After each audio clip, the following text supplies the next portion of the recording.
हमारे जो मुस्लिम विवाह होते थे उनको काजी रजिस्टर करते थे, आज से ये सरकार में रजिस्टर हो। हेमंत विश्व शर्मा पगला गए हैं। हेमंत विश्व शर्मा कौन होते हैं? संविधान को चेंज करने वाले। पिक एंड चूज के आधार पर कि नहीं होना चाहिए कि एक विशेष कम्युनिटी के लिए कानून लागू हो रहा है। इसको अमेंडमेंट करने से वो शरीयत उसके खिलाफ होगा और तो कोर्ट में तो वो मैरिज नहीं होगा। कुरान में जैसा बोला ऐसा होना चाहिए। तो धर्म पर आघात करने का कोई हक गवर्नमेंट का दी है।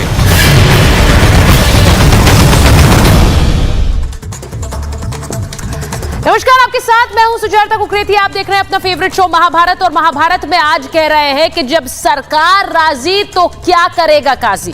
असम कैबिनेट ने मुस्लिम मैरिज डिवोर्स रजिस्ट्रेशन बिल को मंजूरी दे दी है, जिसका सीधा मतलब यह है कि मुसलमानों को भी शादी का रजिस्ट्रेशन कराना होगा, काजी के जरिए नहीं। अब काजी नहीं करेगा रजिस्ट्रेशन, सरकार के जरिए रजिस्ट्रेशन कराना होगा। अब सवाल यह है कि एक नियम है सबके लिए, उस पर देश में बवाल होना शुरू क्यों हो गया है? काजी से उनका काम नहीं छीना गया है, बस पंजीकरण का अधिकार नहीं होगा, वो अब सरकार करेगी। लेकिन इस पर हिमंत बिस्व शर्मा को हैसियत दिखा देने की धमकी दी जा रही है कि हिमंत बिस्व शर्मा को उनकी हैसियत दिखा देंगे। ये वाली धमकी क्यों? और ये धमकी एक और जगह दी जा रही है। धमकी वक्फ कानून में बदलाव को लेकर भी दी जा रही है। कहा यह जा रहा है कि मुसलमान सड़कों पर होंगे, इतने मुसलमान सड़कों पर होंगे कि काबू नहीं कर पाएंगे। जमीयत उलेमा हिंद के अध्यक्ष मौलाना अरशद मदनी ने धमकी दे दी है। वो कह रहे हैं हमारी लड़ाई हुकूमत से है, अगर वक्फ में हमारी जमीन लूटी गई, उस पर कब्जा किया गया तो हम बर्दाश्त नहीं करेंगे। यह भी कहा कि सरकार ने फैसला वापस नहीं लिया तो इंडिया गठबंधन की सरकार बनेगी और वो इसे बदलेगी। तो क्या ये सीधे सीधे सरकार को भी धमकी है? और ये भी कि हमारी जमीन लूटी जा रही है, क्या वाकई जमीन लूटी जा रही? सड़क पर इतने मुसलमान होंगे कि काबू नहीं कर पाएंगे, ये वाली धमकी है। आज इस पर भी कर रही हूं महाभारत। ये रिपोर्ट पहले देखिए।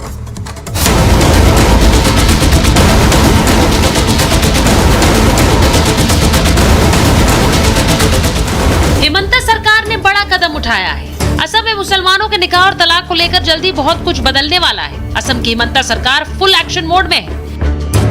असम की हिमंत बिस्व शर्मा सरकार गुरुवार को विधानसभा में मुस्लिम marriage and divorce registration bill 2024 पेश कर चुकी है। इससे पहले बुधवार को ही असम कैबिनेट इस बिल को मंजूरी दे चुकी है। इस बिल से दो चीजें प्रमुख तौर पर बदलेंगी। पहला, मुस्लिम शादी का रजिस्ट्रेशन सरकार करेगी, काजी नहीं। दूसरा, बाल विवाह के रजिस्ट्रेशन को अवैध माना जाएगा। देखिए, हमारे जो मुस्लिम विवाह होते थे उनको काजी रजिस्टर करते थे, आज से ये सरकार में रजिस्टर होगा। आज से माइनर का शादी रजिस्ट्रेशन नहीं होगा। मुख्यमंत्री हिमंत बिस्व शर्मा के इस फैसले के बाद एक तरफ जहां सियासत गर्मा गई है, तो वहीं दूसरी तरफ मुस्लिम मौलाना भी इसका जमकर विरोध जता रहे हैं। हेमंत विश्व शर्मा कौन होते हैं? संविधान को चेंज करने वाले। संविधान में जब तक चेंजिंग नहीं होगी, पार्लियामेंट के थ्रू कोई नया कानून बने, वो कैसे कर देंगे?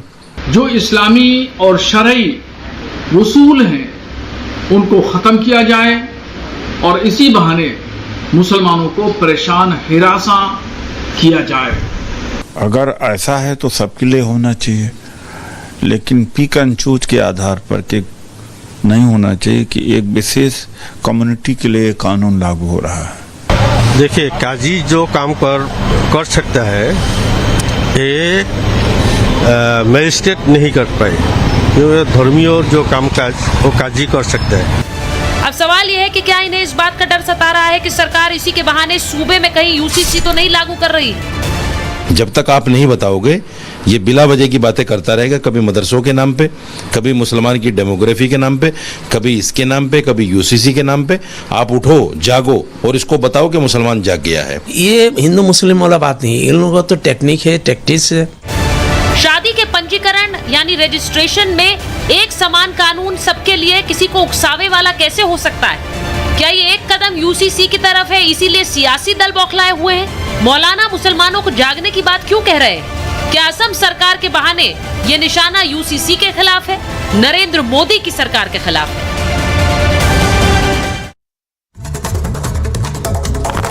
और मेरे साथ महाभारत में जो मेहमान जुड़ रहे हैं, परिचय आपसे करा देती हूँ। बीजेपी के राष्ट्रीय प्रवक्ता अजय आलोक जी हमारे साथ जुड़ रहे हैं। कांग्रेस से वरुण पुरोहित जी हमारे साथ हैं। आचार्य विक्रमादित्य स्टूडियो में हमारे साथ हैं। अवधेश कुमार जी वरिष्ठ पत्रकार स्टूडियो में हमारे साथ जुड़ रहे हैं। अंबर जैदी हैं, राजनीतिक विश्लेषक हैं और समाज सेविका भी हैं, वो भी हमारे साथ जुड़ रही हैं। हमारे साथ मुमताज आलम रिजवी साहब हैं, इस्लामिक स्कॉलर हैं, और साथ ही सैयद जवाद साहब हैं, राजनीतिक विश्लेषक है। लेकिन मैं सबसे पहले अजय जी आपके पास आ रही हूँ। अगर अजय जी मेरे साथ जुड़ गए हैं, मैं जरा सबसे पहले उनके पास जाऊंगी। अजय जी, मैं आपसे पूछूंगी कि एक जो मुस्लिम मैरिज एंड डिवोर्स एक्ट है, उसमें बदलाव नहीं किया जा रहा है, ये यूसीसी लाने का रास्ता बनाया जा रहा है, ऐसा कहा जा रहा है असम में।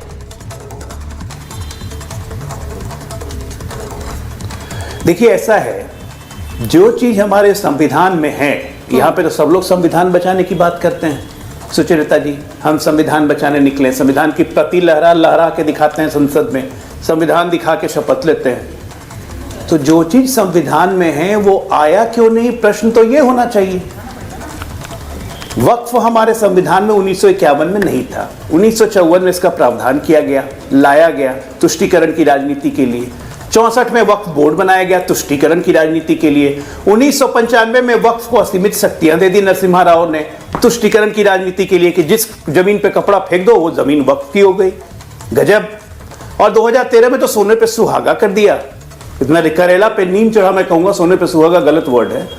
2013 में संशोधन किया कि अगर किसी जमीन वक्फ की जमीन है और उस पर केस चल रहा होगा तो वो ट्रिब्यूनल नहीं चलेगा, आप ना हाई कोर्ट जा सकते हो ना सुप्रीम कोर्ट जा सकते हो। मतलब संविधान से भी ऊपर हो गया वक्फ बोर्ड, उस पर बड़ी आवाजें निकल रही हैं।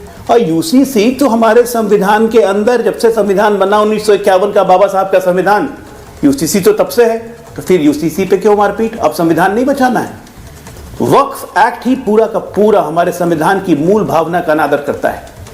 क्या ये नहीं जानते हैं वक्फ से आम मुसलमान को फायदा क्या हुआ? किस आम मुसलमान को फायदा हुआ है? ये पूरी एक मुस्लिम माफियाओं की कॉकस वक्फ पे काबिज होके उसके जमीनों पे अवैध कारोबार कर रही हैं, कमर्शियल एक्टिविटीज कर रही हैं। अभी हमारे वक्फ डेवलपमेंट फेयर के चेयरमैन जमीर अहमद ने सीधी ओवैसी साहब के लिए कहा कि 3000 करोड़ की वक्फ की संपत्ति ले लिए हैं। 30 साल से ज्यादा वक्फ की संपत्ति रखना वक्फ की दौलत का अपमान करना होता है, हराम करना होता है। लेकिन वो बना रहे हैं वहां हैदराबाद में कंस्ट्रक्शन। तो ये सिर्फ हैदराबाद की कहानी नहीं है, मुंबई हो, पुणे हो, पटना हो, पूरे देश में वक्फ की संपत्तियों का इलीगल इस्तेमाल ये मुस्लिम माफिया ठेकेदार कर रहे हैं।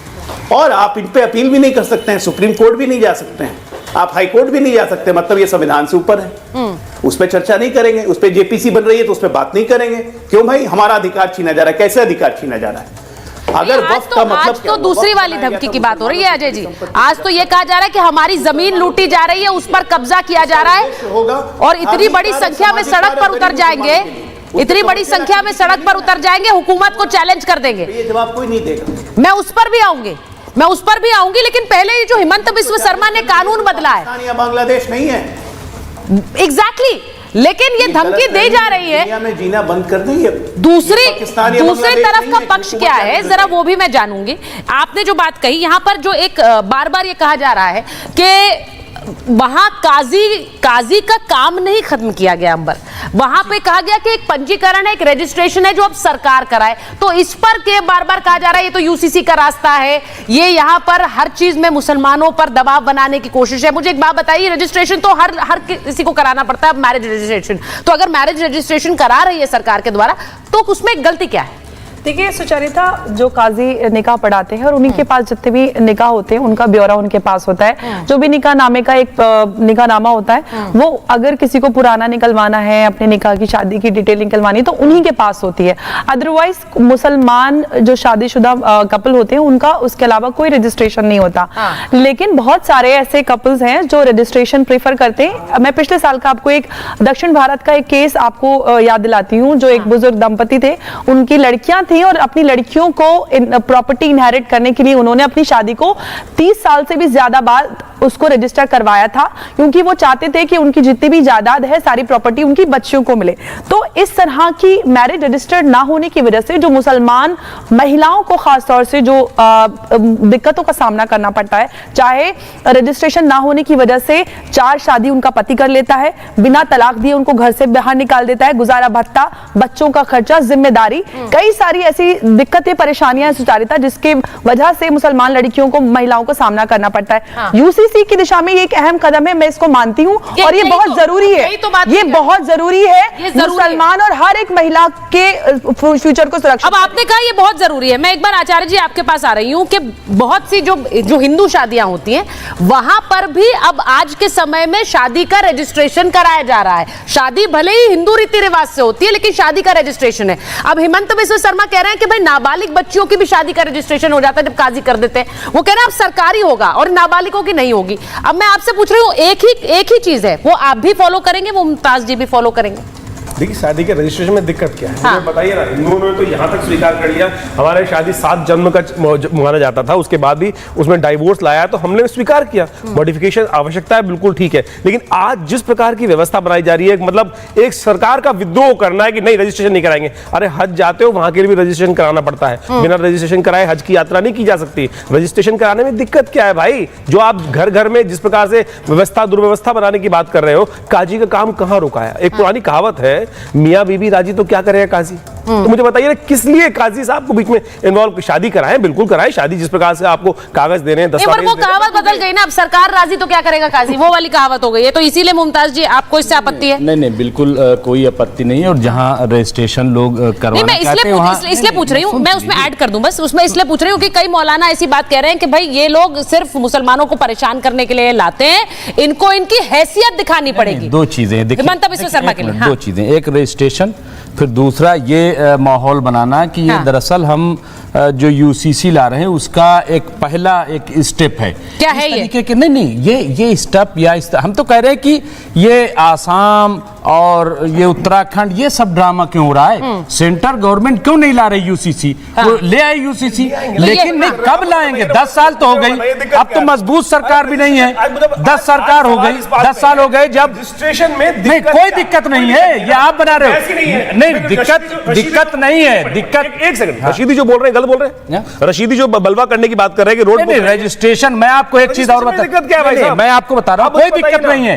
यहाँ तक कि काजी के बगैर, सुन लीजिए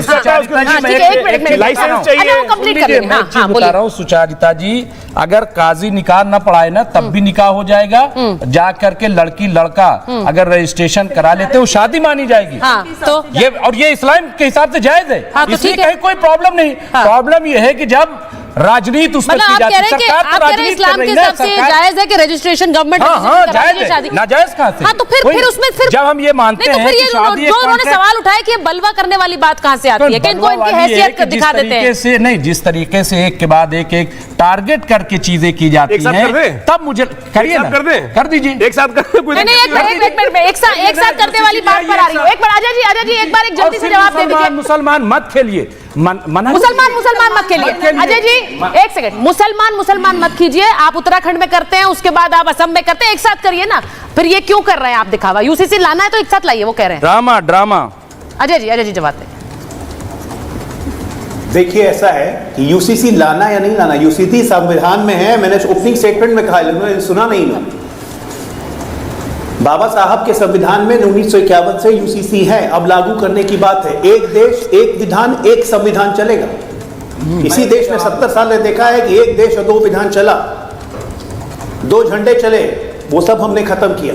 यूसीसी समय की जरूरत है और यूसीसी सबसे बातचीत करके, कंसल्टेंसी करके, सबसे विश्वास में लेके इस देश में यूसीसी होगा। अरे पाकिस्तान में यूसीसी है, सऊदी अरब में यूसीसी है, बांग्लादेश में यूसीसी है, भारत में क्यों नहीं? कोई क्यों ना मनाही होगा? नहीं कर रहा है, कीजिए आप एक पर एक आप लोग गलती आपसे राजनीतिक दल करवाते हैं। मैं पूरे नहीं, मुसलमानों हम को ये नहीं कह बोल रहे रहा हूं हैं कि कि कुछ अगर आप मुसलमान चाहते हैं ठेकेदार तो जो आप हैं, लाइए जिन्होंने ना, अपने कोई आप को मनाही पूरी नहीं कर मुस्लिम रहा। कौम का लेकिन ठेका 10 ले साल लिया तो है। आपकी हो गई आप ये बताइए, आप ये बताइए मुझे, एक मिनट, 382 पे आप सुन रहे, लीजिए, उसके बाद जवाब दीजिएगा। 303 पे रहे। आप सुन लीजिए फिर जवाब दे अच्छा ठीक है, उनकी बात सुन लेते हैं। आप सुन लीजिए फिर देखिए जवाब देखिए देखिए एक बात- नहीं एक बार मुमताज जी, एक मिनट, मैं बस ये पूछ रही हूँ, मुमताज जी ने जो सवाल उठाया ना अजय जी, उन्होंने कहा कि उत्तराखंड, असम, ये एक एक करके आप यूसीसी लाने की कोशिश कर रहे हैं, एक बार में लाइए, मंशा साफ रखिए, वो ये कह रहे हैं। बिल्कुल अजय जी, ऐसा है कि यूसीसी लॉ एंड ऑर्डर का भी सब्जेक्ट है, जिसमें स्टेट को कॉन्फिडेंस में लेके और स्टेट को ही उसको लागू करना है, सेंटर को लागू नहीं करना है। फेडरल सब्जेक्ट ये ऑलरेडी संविधान में है, लेकिन लॉ एंड ऑर्डर और बाकी सारी इश्यूज को देखते हुए हर स्टेट वाइज ये लागू होगा। और धीरे धीरे ये हो रहा है, शुरुआत तो हो गई, एक अच्छी शुरुआत कीजिए, उसकी तो तारीफ कीजिए कम से कम। हमने इच्छा शक्ति दिखाई। अब मैं एक बात आपसे पूछना चाहता हूँ, वो कैसे ले आए आप? मुमताज जी एक बात पूछना चाहता हूँ, सर, एक बात पूछना सर, मैं आपसे हाथ जोड़ रहा हूँ, आपने बहुत अच्छी बात की। आप फेडरल जो स्ट्रक्चर है उसका आप सम्मान कर रहे हैं, हाँ। बहुत अच्छा कर रहे हैं, लेकिन ये इसी में क्यों फिर वक्फ बोर्ड में आप करते, वो भी तो है फेडरल स्ट्रक्चर का हिस्सा। जल्दी से जवाब। अरे ठीक है, वही पूछ रहा हूँ, मैं आपसे वही पूछ रहा हूँ। मैं गई भी नहीं हूँ अभी। मुमताज जी, ठीक है, वो जवाब दे दे। हाँ मुमताज जी एक सवाल पूछना है आपसे। हाँ जी, एक सवाल बस। वक्फ बोर्ड बनने आए किस लिए? मुस्लिमों की प्रशासनिक एक कमेटी जो कि मुसलमानों की जमीनों का व्यवस्था करेगी रिलीजियस काम के लिए। लेकिन ऐसा बोर्ड हिंदू बोर्ड क्यों नहीं है? हाँ। ऐसा बोर्ड कोई सिख बोर्ड क्यों नहीं है? ऐसा बोर्ड कोई जैन बोर्ड क्यों नहीं है? पारसी बोर्ड क्यों नहीं है? ईसाई बोर्ड क्यों नहीं है? हम तो देखिए, मैं आपको जवाब दे रहा हूँ, मैं तो कभी भी ठीक है, मैं बाकी मैं जवाब दे दे, मैं एक बार मैं बाकी दोनों मेहमानों पर आ रही हूँ। अच्छा ठीक है, जल्दी से 30 सेकंड में जल्दी से। हम तो कभी वक्फ बोर्ड के हिमायती रहे नहीं। हाँ। हम तो कह रहे हैं जैसे गुरुद्वारा प्रबंधक कमेटी है उस तरीके से बनाइए और हमें दीजिए हमारे औकाफ जो हैं, क्योंकि सरकार ने कुछ किया नहीं। और एक मिसाल मैं आपको दूं कि जब सुप्रीम कोर्ट ने फैसला दिया कि आप जो है भव्य राम मंदिर बना लीजिए, और 5 एकड़ में मस्जिद, भव्य राम मंदिर बन गया, 5 एकड़ अभी पता ही नहीं मस्जिद बनेगी नहीं बनेगी क्या होगा। तो अरे इजाजत किसे दी गई है भाई? इजाजत तो दी जाए।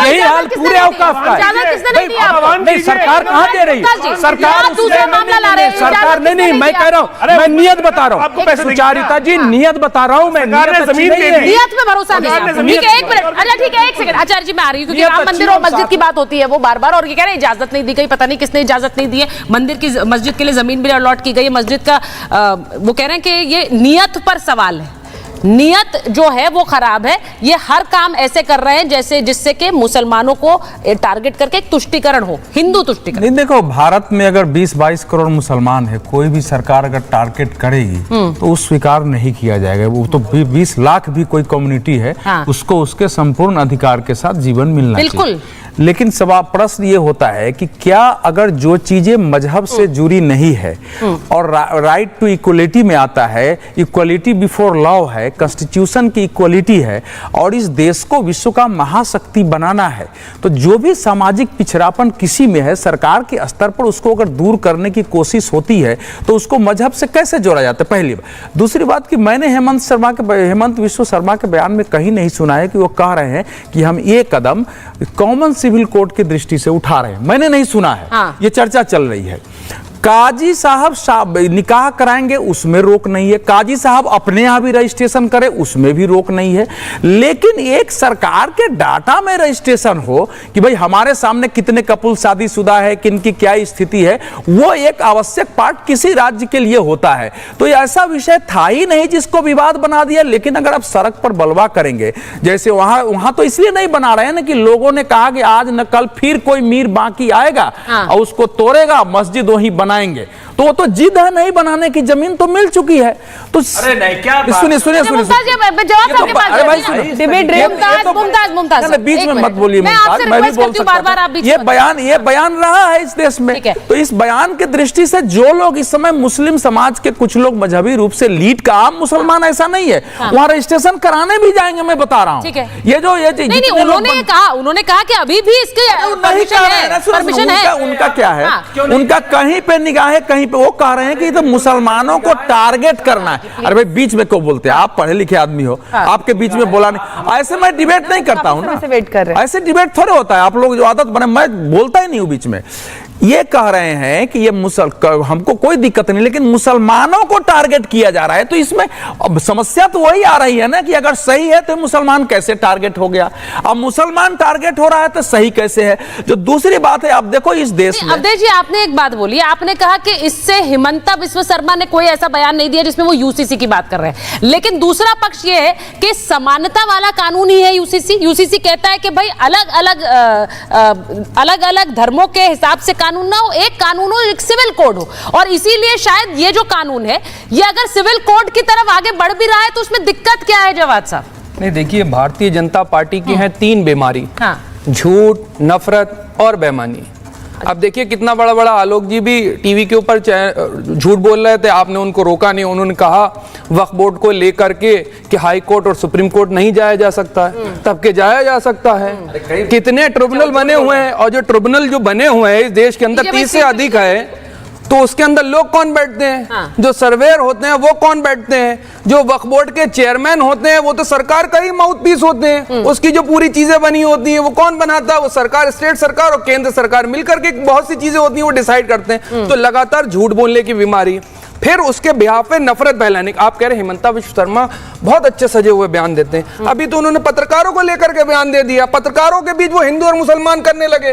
देखिए जाकर अभी क्या स्टेटमेंट दिया, एक पत्रकार का नाम पूछते ही वो चालू हो गए हिंदू मुसलमान। महंगाई बढ़ती है तो उसके लिए मियां भाई जिम्मेदार होते हैं, वो इसलिए दिया जा रहा है कि योगी जी के अगेंस्ट में हो सकता है हिमंता बिस्वा शर्मा को जो वो खड़ा करा जाए और इस तरीके से नफरती बयानबाजी करी जाए। तीसरी सबसे बड़ी बात, पॉलिटिकल एजेंडे में बताइए, मुझे ये बताइए, काजी वाले बयान पे मैं सवाल पूछ रही हूँ। अगर काजी को रजिस्ट्रेशन नहीं, सरकार रजिस्ट्रेशन करेगी नहीं, आप माहौल बहुत बनाते हैं, आप मुद्दे पर कम आते हैं। ऐसा लगता है कि भाषण का एक अवसर मुझे मिल गया तो मैं रैली को संबोधित कर लेता हूँ, ऐसा नहीं, प्लीज मुद्दे पर बोलिए ना। मैं दुखती रख पे हाथ रख देता हूँ, मैं दुखती रख पे हाथ रख देता हूँ तो तकलीफ होने लगती है। नहीं, किसी को तकलीफ नहीं है, मुझे तकलीफ है क्योंकि आप डिरेल करते हैं डिबेट को। आगे बोलिए ना। सुनिए, मैं बता रहा हूँ ये सच्चाई है, पर्दे के पीछे कोई दुखती रख नहीं है। ऐसा लग रहा है आपको हिमंता बिस्वा शर्मा जो है वो लगातार इस तरीके की चीजें करते हैं। रजिस्ट्रेशन बहुत सी जगह पे होते हैं, फिर यूसीसी का भी मुद्दा छेड़ा गया। भाई साहब, गुजरात के अंदर क्यों नहीं है? फिर मध्य प्रदेश में क्यों नहीं है? गुजरात के अंदर तो 3 बार मुख्यमंत्री हमारे आदरणीय प्रधानमंत्री जी रह चुके हैं, वहां लेकर के नहीं आए। हिमंता बिस्वा शर्मा नए अभी आए, बिल्कुल कांग्रेस पार्टी से निकल के आए तो वहां लेकर के आते।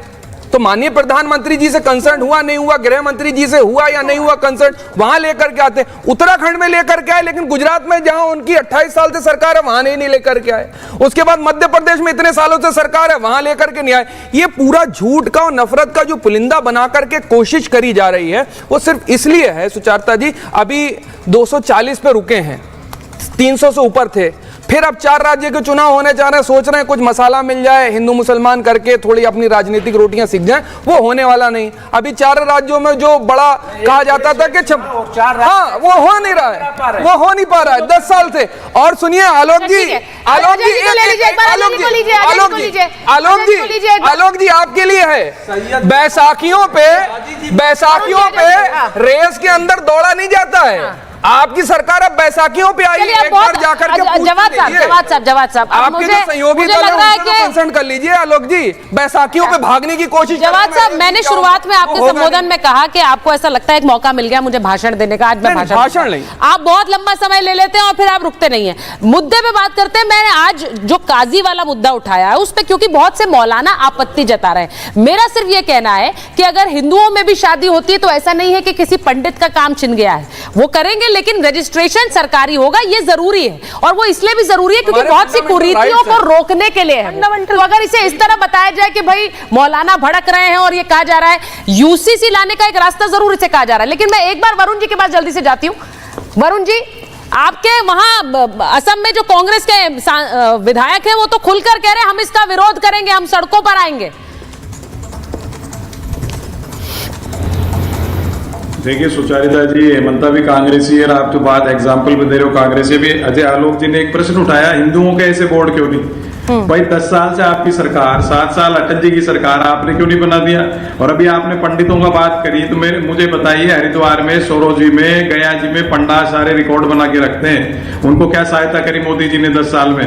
वो देवस्थानम बोर्ड बनाया उत्तराखंड में, सारे विरोध किया, जब जाके इनको वापस लेंगे। पूंजीवादी सोच है, पूंजीवादियों को घुसाना चाह रहे थे देवस्थानम बोर्ड में भी, उत्तराखंड में, उसमें भी सबने विरोध किया। तो इनकी जो सोच है सोशल रिफॉर्म्स की सोच नहीं है। अभी जो 4 जून का इनका परिणाम आया, एक तो उससे ध्यान भटकाना चाह रहे हैं, क्योंकि इनको लगा कि बुरी तरह सेटबैक लग गया, तो कैसे न कैसे हिंदू मुस्लिम करें। जो पार्टी, मोदी लेड पार्टी की बात कर रहा हूं, अटल जी अडवाणी जी की नहीं, जो धर्म और आस्था को पर्यटन करने लग जाए, उसकी क्या सोच होगी? मैं तो कह रहा हूं ये एक भूमाफिया की तरह देश पे राज करना चाह रहे हैं। कभी खबर आती है जेएनयू की जमीन बेच देंगे, कभी खबर आती है अयोध्या में किस किसने रजिस्ट्रियां करा ली जमीन की। तो ये तो धर्म के नाम से देश को कहीं ना कहीं डाइवर्ट करके धर्म संस्कारों को समाप्त करना चाहते हैं। ये क्यों नहीं, मेरे से इनसे पूछिए, 8-10 साल से सरकार है, संस्कृत क्यों नहीं लागू कर दी 1 से 12वीं तक? नहीं, सुनिए वहां पर क्या बयान दिया जा रहा है, एक बार मैं जरा अपने मेहमानों को भी बताऊं। वरुण जी, वहां पर बयान क्या दे रहे हैं कांग्रेस के नेता? वो कह रहे हैं कि इनको मौलाना बनने का शौक है हेमंत बिस्वा शर्मा को, तो सीएम पद छोड़ दे और मौलाना बन जाए। अगर वो एक बदलाव कर रहे हैं, और मुझे नहीं समझ आता कि वो बदलाव क्या लड़कियों के लिए, खासकर अंबर वो लड़कियों के लिए को ध्यान में रखकर किया गया है, क्योंकि बहुत सी ऐसी नाबालिग बच्चियां जिनकी शादी कराई जा रही थी, अब वो रजिस्टर ही नहीं होगी असम में। एब्सोल्युटली सुचारिता, जैसे कि मैंने पहले भी ये बात कही कि रजिस्ट्रेशन ना होने की वजह से बच्चियों और महिलाओं के साथ बहुत सारी समस्याएं आती हैं, जिसका इसके द्वारा निवारण हो सकता है। लेकिन जो मौलाना साहब का बयान है उस पर मैं आती हूँ।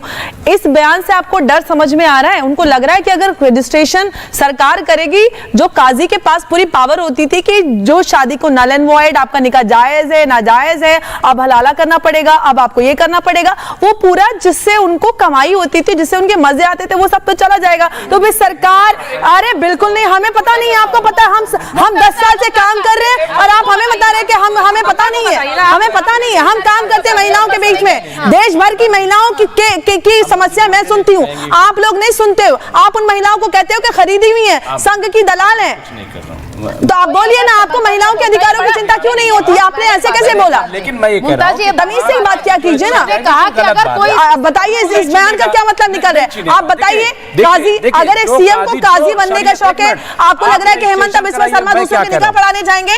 अब मेरी बात सुनिए। नहीं तो आप बोलिए ना, उनके बयान से क्या मतलब निकल रहा है? महिला समर्थन में बोलती क्योंकि उसे पता है कि उसका हक मिल रहा है, तो आप लोग संघी है, अगर एक महिला मुखालिफ तो हूं नहीं तो आप बोलिए ना, इस बयान का मतलब क्या है? आप डिकोड कीजिए। आप बहुत जवाब दे रहे। मैं बता रहा हूँ, सबसे पहले आपने कहा कि काजी का सारा इख्तियार छिन जाएगा। नहीं, उनको ऐसा लग रहा है, उनको, मुझे ऐसा नहीं लग रहा। मुझे तो पता है कि काजी का काम होता है निकाह पढ़ाना। गलत बोल रहे हैं, उनकी पैरवी तो करने आए नहीं, पैरवी नहीं करी, बट ऐसे बयान उनकी पैरवी तो करने आए नहीं, और वो अपनी बपौती रखते हैं। बाकी जो ऑल इंडिया मुस्लिम पर्सन चला रहे हैं, जुडिशियल सिस्टम देश में चला रहे हैं, शरिया अदालत मुंबई में है ना, जो महिलाओं की महिलाओं का भविष्य नाराजगी अंबर की है ना, ये बहुत सी मुस्लिम महिलाओं की है, ये बहुत सी मुस्लिम महिलाओं की है, मैं तो उनकी आवाज आप चुप करा देते हैं। यहाँ पर कुछ नहीं होने वाली, यहाँ नहीं होगा। अच्छा, मैं एक और चीज दिखाना चाह रही हूँ, मुमताज जी, 1 मिनट। मैं सिर्फ काजी की बात नहीं कर रही हूँ, मैं एक और दिखाना चाह रही हूं तस्वीर कि किस तरह से जब बात असम में होती है और बात रजिस्ट्रेशन, शादी के रजिस्ट्रेशन की होती है, तो उसे यूसीसी का रास्ता कहा जाता है, और कहा जाता है इसीलिए हम सड़कों पर उतरेंगे। मैं वो बयान भी दिखा रही हूं स्क्रीन पर। लेकिन इसी के साथ साथ वक्फ को लेकर भी जो बात कही जा रही है, उसको लेकर भी एक धमकी आ गई। अब उसे लेकर धमकी जमीयत ने दी है, जो आप इस वक्त स्क्रीन पर देख रहे हैं। मौलाना अरशद मदनी ने जो बड़ा बयान दिया है, वरुण जी आप भी सुनिए, अजय जी आप भी सुनिए, वो क्या कह रहे हैं वक्फ बिल पर कि मस्जिदों पर कब्जा करने की कोशिश है, हमारी जमीन लूटने की कोशिश है, जमीनों के कागजात कहां से हम लाएंगे, ये भी कह रहे हैं। और ये भी कह रहे हैं कि सरकार से लड़ाई हम करेंगे, दबाव भी डालेंगे, ये भी ठीक है। लेकिन ये कह रहे हैं बात नहीं मानी तो धमकी भी दे रहे हैं। वो कह रहे हैं इतनी संख्या में मुसलमान सड़कों पर उतरेंगे, उनको इकट्ठा करेंगे और सरकार और हुकूमत से लड़ाई लड़ेंगे, भीड़ इकट्ठा करके जवाब मांगेंगे। अब सीधा आप समझ रहे हैं अजय जी कि जिस तरह से अरशद मदनी का यह बयान आया है कि मुसलमानों का नुकसान चाह रही है ये सरकार, और अगर ये नहीं सुनेगी तो फिर इंडिया वाली सरकार बनेगी और फिर वो बदलाव करेगी। यानी इंडिया गठबंधन की सरकार बनेगी और वो बदलाव करेगी, आप नहीं सुनेंगे तो सरकार उखाड़ फेंकने की धमकी है अजय जी। खैर ये सरकार उखाड़ फेंकने की मंशा और इनकी धमकी कोई नई बात नहीं। इन्हीं के भाई बंधु राकेश टिकैत ने भी कल एक वैसा ही बयान दिया था कि जब दिल्ली में 25 लाख किसान घुसे थे तो लाल किले की जगह संसद पे चले जाते तो उसी दिन काम हो जाता। ऐसे ऐसे है, उनकी मंशा है, सरकार सजग है। लेकिन इन लोग को एक बात बता दूं कि ये बांग्लादेश या पाकिस्तान नहीं है। इस तरह की गलत हरकत करने की सोचिएगा भी मत, क्योंकि तब देश की जनता ही आपको ऐसा तोड़ेगी कि आपका पूरा विश्वास हिल जाएगा। ये काम करने की गलती से भी ना सोचे, मेरी सलाह है।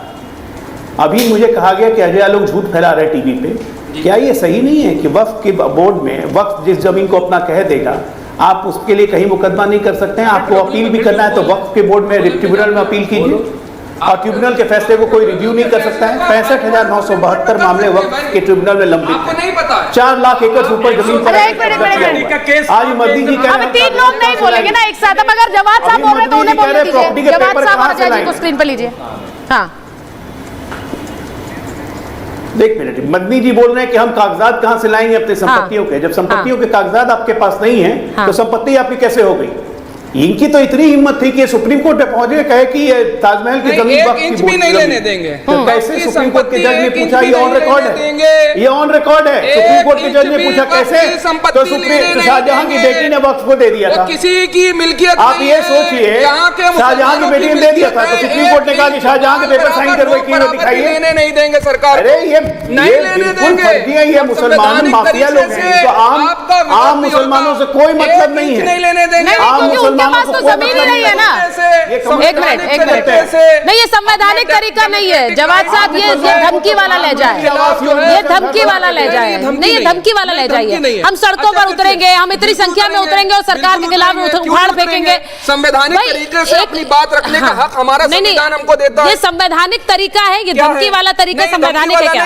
अच्छा मुझे बताइए, हम कैसे आपकी मिल्कियत है? बिल्कुल है, वक्फ बोर्ड मुसलमानों की मिल्कियत है। 1 इंच भी जमीन। अच्छा एक बात बता दीजिए, वक्फ बोर्ड ने मुसलमानों के उद्धार के लिए इतने सालों से क्या कर दिया? मुसलमानों की जमीन के लिए, जमीन आम मुसलमानों के लिए क्या किया है? उन्हीं के लिए बना था ना वक्फ बोर्ड। 10 सालों में इस सरकार ने मुसलमानों के उद्धार के लिए क्या करा है? Political representation. अब ये देख लीजिए, महिलाओं 10 साल में सरकार ने क्या किया है वो पूछ रहे हैं। वक्फ बोर्ड ने इतने सालों में कुछ नहीं किया, उस पर सवाल नहीं है, उस पर सवाल नहीं है। ये एंटाइटलमेंट वाली सोच है आपकी, क्योंकि आपको उससे फर्क नहीं पड़ता। रिप्रेजेंटेशन 0 कर दिया मुसलमानों का। 10 साल के अंदर हर साल करीब 32,000 करोड़ रुपया इनकी एजुकेशन के ऊपर खर्च किया सरकार ने।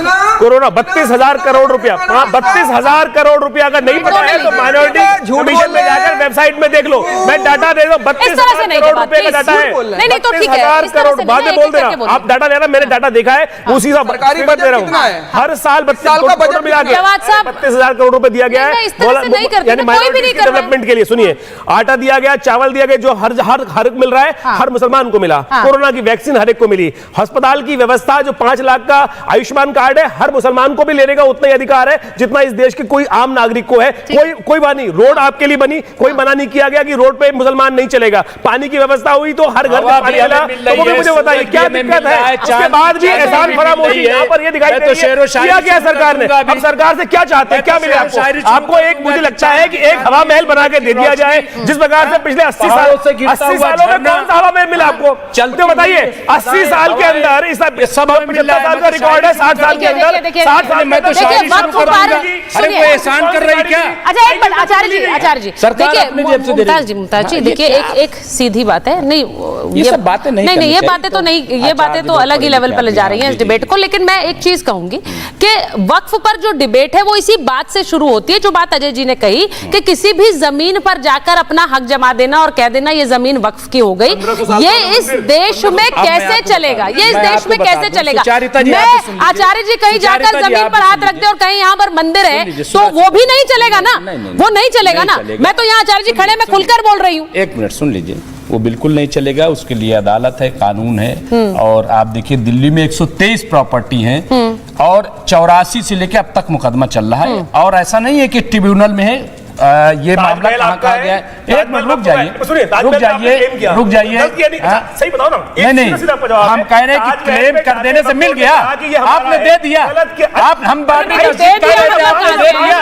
हम बाबरी मस्जिद कह रहे थे, आपने दिया क्या? बड़ी विचित्र आप तो हर दे रहे हैं, जाके पार्लियामेंट में कह दिया कि जमीन हमारी है। हाँ, बिल्कुल, जो हमारी ताजमहल तो है भाई, कागज क्यों नहीं दिखाओगे? ताजमहल आप दावा करेंगे, राष्ट्र का नहीं है, राष्ट्र का नहीं है, राष्ट्र का नहीं है, तो राष्ट्र के हम राष्ट्र करें। अगर मान लीजिए हम दावा कर रहे हैं तो हम हिंदुस्तानी दावा कर रहे हैं। अरे भाई आप हिंदुस्तानी नहीं, एक सेकंड, दिक्कत क्या है? हिंदुस्तानी एक हिंदुस्तानी, अरे भाई आपकी जमीन नहीं ली जा रही है। एक सेकंड, ये जो एक मिसकंसेप्शन है, मैं जरा सबसे पहले उस पर लगाम लगाना चाह रही हूँ। ये जो कह रहे हैं हमारी जमीनें लूट लेंगे, हमारी जमीनों पर कब्जा कर लेंगे। अब मैं एक चीज पूछना चाह रही हूँ अजय जी, हाँ नहीं आप तो यही कहेंगे, आप उस नैरेटिव को पुश कर रहे हैं, लेकिन मैं आपसे पूछ रही हूँ अजय जी, ये जमीनों को कोई सरकार हड़पने की योजना नहीं बना रही है। ये जो मनमाने तरीके से कहीं पर भी गमछा रख दो, सुनिए, मनमाने तरीके से कहीं पर भी गमछा रख दो और कहो ये हमारी हो गई, इस पर तो लगाम लगानी पड़ेगी सर। ऐसे नहीं हो सकता। और मैंने जैसा कहा आचार्य जी खड़े हैं, वो भी कहीं जाकर गमछा रखकर नहीं कह सकते ये मंदिर की है। अजय जी इस पर बोलिए जरा, क्या मजाक बना रखा? ठीक है, मजाक। सुचेता जी देखिए, सुचेता जी वक्फ क्यों आया? पहली बात, वक्फ कोई धार्मिक चीज नहीं है, क्योंकि अगर वक्फ धार्मिक होता तो सऊदी अरब में भी होता, पाकिस्तान में भी होता, बांग्लादेश में होता, लीबिया में होता। क्यों नहीं है? सही बात नहीं है वहां पे, क्योंकि ये कोई धार्मिक मसला है ही नहीं। ये मुसलमान माफियों की एक सोची समझी साजिश है, जिसके वक्त की सारी जमीन को एक कब्जा करके उससे कमर्शियल एक्टिविटी करते हैं। आज सऊदी ओवैसी 3000 करोड़ से ऊपर की वक्त की जमीन पे अपना कब्जा रखे हुए हैं, लेकिन देंगे नहीं, इसलिए उनको वक्त चाहिए। अब मैं दूसरी बात बताता हूँ, सुनिए। जब नेहरू लियाकत पैक्ट बंटवारे के बाद मुसलमान भाई यहाँ तो नेहरू जी ने कहा कि ये सारी जमीनें वक्फ की हो जाएंगी, वो हिंदू नहीं लेंगे। वरुण जी को लीजिए। पाकिस्तान में भी यही व्यवस्था की गई थी कि हिंदू जो जमीन छोड़ के आया, हिंदू को मालिकाना हक रहेगा, लेकिन वहां की हिंदुओं की सारी जमीन सरकार और स्थानीय मुसलमानों ने ले ली। हिंदुस्तान में ये नहीं हुआ। मुसलमानों की जमीन जो बेच पाए बेच दिया, बाकी बची हुई वक्फ बना के उसके नाम पे कर दी गई। ठीक। अब उसके बाद उसको अब ट्रेमेंडस पावर देते जा रहे हैं, एक पर एक आपने उसमें पावर एडिशन किया। 95 में ये पावर दे दिया कि जिस जमीन पे आप क्लेम कर देंगे वो जमीन आपकी हो जाएगी। 2013 में संशोधन करके एक और पावर दे दिया कि वक्फ के सारे मुकदमे को सुप्रीम कोर्ट या हाई कोर्ट रिव्यू नहीं कर सकती है, रिव्यू होगा तो ट्रिब्यूनल में ही होगा। नहीं, 4 लाख एकड़ से ज्यादा जमीन डिस्प्यूटेड है, 65,972 मामले ट्रिब्यूनल में लंबित हैं। मुसलमानों का हित हो रहा है। वरुण जी ताजिया सिन्हा का एग्जाम्पल दे रहा हूं, लखनऊ में रहने वाली। उसके शौहर का इंतकाल हो गया, उसकी जमीन वक्फ में ले ली, उसके बच्चों को भी अधिकार नहीं दे रहे। कहां दौड़े लोग? अदालत में जा नहीं सकते हैं, ट्रिब्यूनल बात सुनेगा नहीं, तबाह कर दिया है। ये बिल्कुल मिसमैनेज ट्रस्ट है। एब्सोल्युटली मिसमैनेज ट्रस्ट है। जे रहमान कांग्रेस के सांसद थे, जेपीसी बनाई, उनकी अध्यक्षता में। अच्छा, मैं एक बार वरुण जी के पास जा रही हूँ। वरुण जी जरा बता दीजिए, जो बात मदनी साहब कह रहे हैं, मैं उस पर आपका जवाब लाना चाह रही हूँ। अधिकार रखने की बात, जो मदनी साहब कह रहे हैं कि हमारी जमीनें लूट लेंगे, हमारी जमीनों पर कब्जा कर लेंगे, हम ये होने नहीं देंगे। क्या सरकार जमीन पर कब्जा कर रही है? क्या जमीनें लूट रही है? वरुण जी। सुचारिता जी, पहले तो एक चीज सब ध्यान से सुन लें कि भारत सरकार जितनी भी जमीन है 1947 के बाद से, आजादी के बाद से, संविधान लागू होने के बाद से 1-1 इंच भारत सरकार की जमीन है। आप सब किराएदार हो, लीज होल्डर हो, आप ये सोचो कि भाई हम ये जमीन नहीं देंगे, रेलवे कहते हैं हम नहीं देंगे। जमीन कोई भी अधिग्रहण कर सकती है भारत सरकार, वो गवर्नमेंट के यूज के लिए, डिफेंस के लिए, ऐसे लॉ भी हमारे यहाँ बनाएगा, इसलिए ये बात गलत है। दूसरी, अब ये मदनी साहब ने क्या कहा मैं उस पर नहीं जाता, लेकिन अराजकता या आक्रोश की कोई बात करता है तो वो गलत है, क्योंकि वो तो एक इनकलाब की बात हो गई चुनी हुई लोकतांत्रिक व्यवस्था के खिलाफ। वो किसी भी तरह से सहनीय नहीं है, उसको सह नहीं सकते हम किसी भी हालत में। लेकिन जब आप पुरानी बातें करोगे 47 से पहले की, तो मैं कह रहा हूँ जागीरें जिनके हाथ में थी, जिनकी जागीरें अलॉटेड थी, क्यों नहीं उन जागीरदारों को वापस जमीन दे दी जाए? मैं तो खुद चाह रहा हूँ कि सीलिंग एक्ट आया, कितनों की जमीन, हमारी जमीनें भी चली गई सबकी, तो वापस कर दीजिए। जब अगर पुरानी बात ही करनी है आजादी से पहले की, संविधान लागू होने से पहले की, तो जागीरदारों को वापस जमीन लौटाइए। अगर वो लौटा दोगे तो आप फिर सारी परिसंपत्तियों का ही अपने आप पता लग जाएगा। दूसरी बात, ये बार मैंने आपको कहा, एक बीजेपी की एक माइंडसेट है, ये इनके जो पूंजीवादी सोच है, इसलिए लोगों को डरेगी जमीनें लूट लेगी, उससे बाहर आने की आवश्यकता है। दूसरा, ये एंटी पंडा, एंटी ब्राह्मण, एंटी पुजारी है भारतीय जनता पार्टी। मैंने आपको शुरुआत में भी उदाहरण दिया, क्यों नहीं आप करते हो? जो हमारे पंडा लोग हैं जो सोरोजी में, हरिद्वार में, गया जी में रिकॉर्ड मेंटेन करते हैं, उसके बारे में केंद्र सरकार ने क्या सोचा अब तक 10 साल में? इतनी बात करते हो आप हिंदूवादी और ब्राह्मण। अच्छा, उनके बारे में भी नहीं सोचा है? क्या कुछ नहीं किया। अगर इन्होंने कहा बोर्ड क्यों नहीं बने, नहीं तो फिर अगर उनके बारे में भी नहीं सोचा है तो फिर तो तुष्टिकरण है ही नहीं ना वरुण जी। फिर अगर पंडों के बारे में भी नहीं सोचा, पंडितों के बारे में भी नहीं सोचा है, यहाँ काजियों के बारे में भी नहीं सोचा है, तो फिर तो तुष्टिकरण है ही नहीं। फिर तो बड़ी समान अप्रोच है भाई, फिर क्यों आपत्ति हो रही है आपको? आप तो यही कह रहे हैं ना कि कोई सोचा नहीं है। सुचारिता जी, ये सरकार ही नहीं है। अरे ये सरकार ही नहीं है कुछ करने वाली। अच्छा, अब देखिए अरे पुरोहित जी, मुझे बताइए एक बार। उन्होंने कहा ये माफिया वापस लीजिए, वापस लीजिए। अच्छा, ठीक है। इस समय इतने बड़े माफिया हैं कि इनके खिलाफ अगर इस समय जांच हो जाए, ये जांच गलत बात है। देखिए सीधी बात है कि यहाँ पर उनका सीधी बात है कि यहाँ पर कई ऐसे फैसले लिए जा रहे हैं जिन्हें लेकर आपत्ति दर्ज बार होती है। देखिए, मेरे पास समय नहीं है, बिल्कुल भी मेरे पास समय नहीं है महाभारत में। मुझे लगता है कि ये फैसलों पर इसी तरह से ये जंग जारी रहेगी बदस्तूर। मेरे पास इतना ही समय था। बहुत बहुत धन्यवाद।